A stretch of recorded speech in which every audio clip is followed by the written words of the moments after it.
Active news channel, खबरें वही जो होती हैं सच और असरदार। दोनों शहरों की तमाम हलचल पर रखे बिल्कुल नजदीकी नजर, दुनिया भर की खबरें आप तक पहुंचाए। अस्सलाम वालेकुम नाजरीन, मैं मोहम्मद इम्तियाज अली एक्टिव न्यूज में आपका खैर मकदम करता हूं। देखते हैं आज की खुसूसी खबर। AIMIM MP Barrister Asaduddin Awaisi on Moinabad case rule of law. Fear of law must be there in the devils. Encounter happened in Cyberabad, now Moinabad. Incident happened. This news is from Arbaz Khan. प्रधानमंत्री की तरफ से एक tweet किया गया PMO की तरफ से। उन्होंने कहा है कि आज जब केंद्र सरकार किसानों को उनके अधिकार दे रही है तो ये लोग विरोध पर उतर आए हैं। ये लोग नहीं चाहते कि देश के किसानों की जो उपज है, जो क्रॉप है, वो खुले बाजार में आए और उनके जिन सामानों की, जिन इक्विपमेंट्स की पूजा करते हैं किसान, उसको ये लोग खुलेआम जला रहे हैं। सबसे पहली बात तो ये है कि प्रधानमंत्री ने ये जो बिल पार्लियामेंट में लाए थे वो अनकॉन्स्टिट्यूशनल है। दूसरा ये है कि प्रधानमंत्री ये भूल रहे हैं कि उन्हीं के बरसों पुराने उनके एक साथी शिरोमणि अकाली दल उनका साथ छोड़कर चले गए इसी बिल को की बुनियाद के ऊपर, किसानों के इस मसले के ऊपर। तीसरा ये है कि जेडीयू जिसके साथ बीजेपी इलेक्शन लड़ रही है बिहार में, वो भी इस पर अपनी नाखुशी का इजहार किया। चौथी बात जो प्रधानमंत्री मोदी देश को नहीं बता रहे हैं कि किस तरह राज्यसभा में उनके पास मेजॉरिटी नहीं थी, तो वहाँ पर जोर ज़बरदस्ती के ज़रिए उन्होंने इस बिल को पास करवाया। सारे देश देख रहा था कि ये कहा गया कि मेंबर्स अपनी जगह पर नहीं, मेंबर्स तो राज्यसभा में मेंबर्स अपनी जगह पर थे, मीडिया ने उसको रिपोर्ट किया। तो हर एतबार से प्रधानमंत्री का ये जो कानून उनकी सरकार ने बनाया, इसका किसान को फ़ायदा पहुंचाना मकसद नहीं है, बल्कि जो कॉरपोरेट लोग हैं जिनको प्रधानमंत्री से बड़े करीबी उनके ताल्लुकात हैं, उनको फ़ायदा पहुंचाने के लिए ये बिल को पार्लियामेंट में लाकर, बावजूद इसके कि उनके सरकार के पास मेजॉरिटी नहीं थी राज्यसभा में, उन्होंने उसको पास करवाया। सर, ये आपको क्या लगता है, जब इतना बुरा है ये बिल, तो कृषि प्रधान एक तरह से स्टेट है बिहार, जहां आप भी पार्टिसिपेट कर रहे हैं इलेक्शन में, आपको लगता है कि उसका खामियाजा इन लोगों को भुगतना पड़ेगा? नहीं, बीजेपी आरएसएस, बीजेपी की जो सबसे बड़ी ताकत है वो आरएसएस है। आरएसएस के जो किसान उनका संघ का जो हिस्सा है वो इसका विरोध कर रहे हैं। तो प्रधानमंत्री उनको समझाए ना, प्रधानमंत्री के आरएसएस को नहीं समझा सकते। अगर प्रधानमंत्री वो बनते हैं तो आरएसएस की वजह से, तो आरएसएस को समझाएं। इससे ये बात साफ जाहिर हो रही है कि हर सेक्शन इस जो उन्होंने बनाया उसका विरोध कर रहा है, उसका अपोज कर रहा है। सर, ये कहा जा रहा है कि ये पॉलिटिकल पार्टियां वो कर रही हैं किसानों में, क्या आपको लगता है वाकई इस बिल को लेकर गुस्सा है? तो आप एक काम करिए ना, प्रधानमंत्री को जरा पंजाब जाने के लिए बोलिए, हरियाणा जाने के लिए बोलिए। और हरियाणा का चीफ मिनिस्टर क्यों कह रहा है कि बाहर के लोग क्यों नहीं आ सकते? ये तो कॉन्ट्रडिक्शन है, एक के बाद एक गलती कर रहे हैं। प्रधानमंत्री इस तरह का ट्वीट करके अपनी बेबसी और अपनी परेशानी का इजहार कर रहे हैं, अपने फ्रस्ट्रेशन का इजहार कर रहे हैं, बुरी तरह एक्सपोज हो रहे हैं देश के सामने। सर, आपने एक ट्वीट किया है बिहार इलेक्शन को लेकर, और ये सब क्या कहना क्या चाह रहे हैं? कहना हम यही चाह रहे हैं कि जब कभी भी इलेक्शन आते हैं और हमारी पार्टी इलेक्शन लड़ती है, डेमोक्रेसी में हम लोग भरोसा है और डेमोक्रेसी को मजबूत करने के लिए हम इलेक्शन लड़ते हैं और अपने हकूक़ को हासिल करने के लिए, अपने राइट्स को हासिल करने के लिए। तो अचानक ये सेकुलर पार्टीज जो अपने आप को सेकुलर कहती हैं मगर प्रैक्टिकली नहीं है, वो हम पर इल्ज़ाम लगाते आए हैं कि बी टीम है, फलां टीम है। हर डेटा इस बात को प्रूव करता है कि एमआईएम के कंटेस्ट करने से बीजेपी को फ़ायदा नहीं हो रहा है, बल्कि एमआईएम को फ़ायदा हो रहा है। और सेकुलर पार्टीज झूठा इल्ज़ाम लगाती हैं, एम्पिरिकल डेटा है। बिहार में हम लोग एक पार्लियामेंट की सीट पर लड़े और वहाँ पर बीजेपी नहीं जीती, कांग्रेस जीती, और पूरे सीटों पर, बाकी सीटों पर एनडीए कामयाब हो गई। तो हमको बताइए ये कांग्रेस आरजेडी वाले, तो भाई आप क्यों नहीं हरा सके बीजेपी को वहाँ पर? हम तो एक ही सीट लड़े। महाराष्ट्र में हम एक सीट लड़े, औरंगाबाद में, वहाँ पर इम्तियाज जलील ने 22 साल के एमपी शिवसेना के को हरा दिया। और फिर कांग्रेस एनसीपी शिवसेना के साथ गोद में बैठ गई है, पावर शेयर कर रहे हैं। वो क्या सेकुलरिज्म है?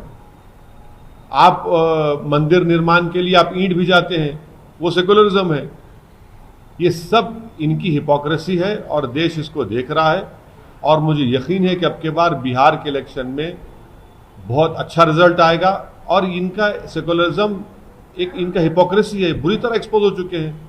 बाई इलेक्शन हम जीतते हैं, वहाँ बीजेपी को हराते हैं किशनगंज की, तो ये इनकी बौखलाहट है और दिक्कत आ रही है। सर, आप हमेशा बीजेपी को रोकने की बात करते हैं।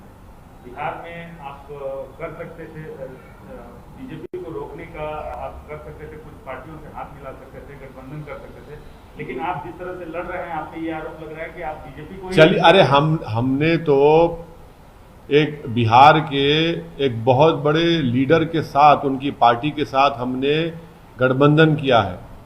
यूनाइटेड डेमोक्रेटिक सेक्युलर अलायंस, हमने देवेंद्र प्रसाद यादव साहब हमारे कन्वीनर हैं। ये वो आदमी है जो कर्पूरी ठाकुर के लिए अपनी सीट छोड़ दिया था, 5 टर्म के एमपी है। हम उनके साथ, चलिए आज आप हमसे करिए। आप तो हमसे बात करने को तैयार नहीं है, मगर हम देवेंद्र प्रसाद यादव साहब के साथ अलायंस किए हैं और हमको पूरा यकीन है कि बिहार की जनता हमको अपनी मोहब्बत से और अपने भरोसे से नवाजेगी और आप देखते रहेंगे कि हम कैसे आगे बढ़ेंगे। सर, बिहार चुनाव ही वजह है कि आपने मथुरा का राम मंदिर का पटाक्षेप हो गया? ना, लेकिन नहीं, गलत बात है ना, गलत, बिल्कुल गलत बात है। मैं तो, आपको याद होगा कि जब बाबरी मस्जिद का जजमेंट आया था, आपने सवाल किया था प्रमोद साहब, मैंने उस वक्त कहा था कि ये जजमेंट एक तो हिंदुत्व, इस देश को हिंदुत्व राष्ट्र बनाने का रास्ता फराहम करेगा।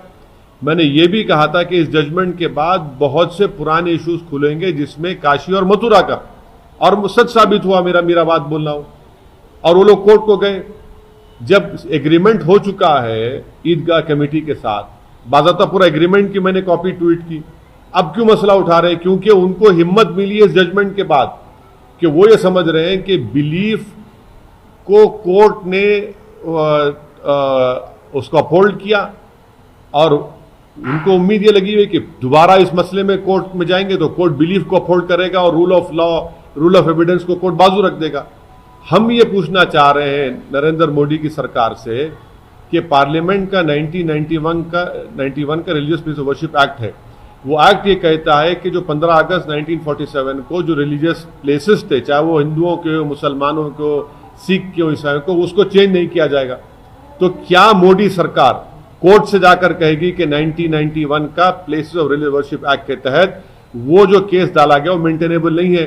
और राम मंदिर, बाबरी मस्जिद के केस में सुप्रीम कोर्ट की बेंच ने उसको बेसिक स्ट्रक्चर से जोड़ा है इस एक्ट को।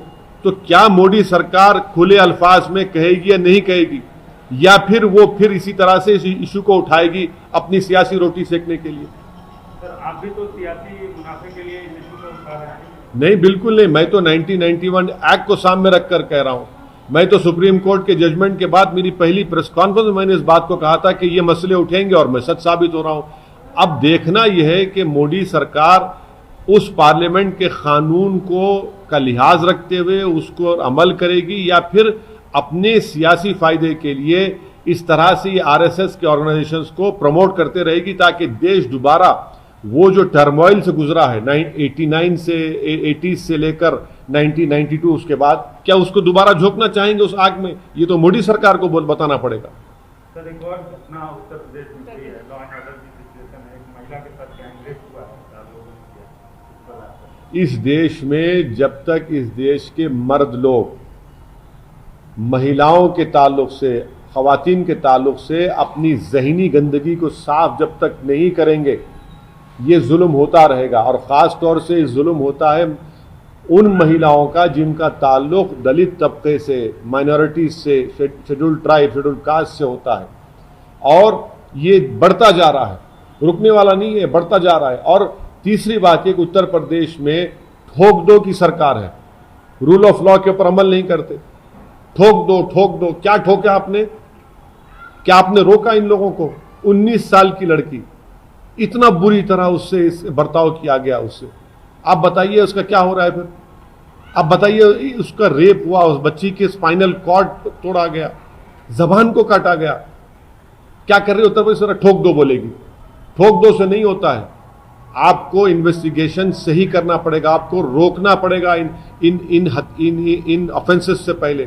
आपकी पुलिस को तो आपने छूट दे दिया है कि गोली मार दो। अरे गोली मारने से क्या होता है? इसके लिए बहुत जरूरी है कि कानून का डर ऐसे शैतानों के दिलो दिमाग पर पैदा होना जरूरी है।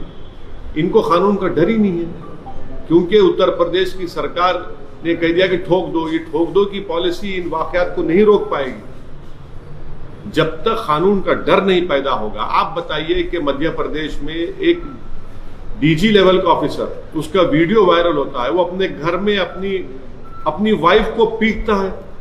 अरेस्ट क्यों नहीं करते उसको आप? कि बोले कंप्लेन करो। कंप्लेन क्यों करेंगे? जब सारी दुनिया ने उसको वीडियो देख लिया तो कंप्लेन की जरूरत है सरकार को। और चीफ मिनिस्टर कहते हैं कि भाई हम उनको ड्यूटी से रिलीव कर दिए।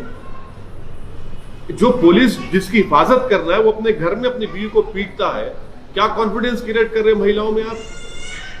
और उत्तर प्रदेश में तो आपकी ठोक दो की पॉलिसी है। तो ये बहुत जरूरी है कि पुलिस और कानून का डर उस वक्त पैदा होगा जब ये ठोक दो की एनकाउंटर की पॉलिसी खत्म होगी। जब तक आप एनकाउंटर ठोक दो करते रहेंगे, इन लोगों में क्या डर पैदा हो रहा है? शमशाबाद में आपने ठोक दिया, मोइनाबाद में इंसिडेंट हो गया। तो इन पुलिस का और कानून का डर उस वक्त पैदा होगा जब रूल ऑफ लॉ पर इंप्लीमेंटेशन होगा।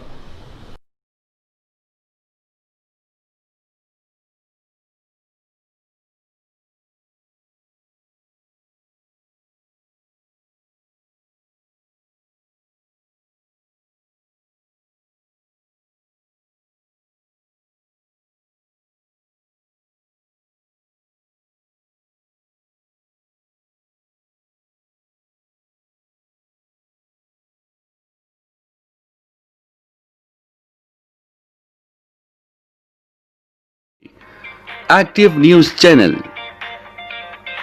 Managing Director and Editor Mohammad Imtiaz Ali. For more details and advertisement on this channel, please contact on this number. And do not forget to like, share and subscribe our